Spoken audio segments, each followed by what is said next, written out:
رسول اللہ صلی اللہ علیہ وآلہ وسلم ایک دفعہ مدینہ یا مکے کے ایک باغ میں تشریف لے گئے۔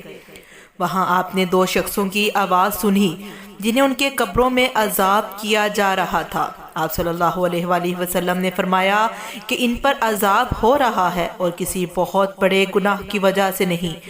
پھر آپ صلی اللہ علیہ وآلہ وسلم نے فرمایا، بات یہ ہے کہ ایک شخص ان میں سے پیشاب کے چھینٹوں سے بچنے کا اہتمام نہیں کرتا تھا اور دوسرا شخص چغل خوری کیا کرتا تھا۔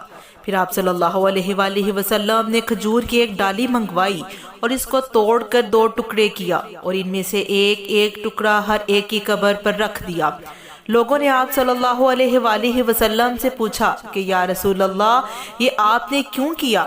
آپ صلی اللہ علیہ وآلہ وسلم نے فرمایا، اس لیے کہ جب تک یہ ڈالیاں خشک ہوں تو شاید اس وقت تک ان پر عذاب کم ہو جائے۔ صحیح بخاری حدیث نمبر 216۔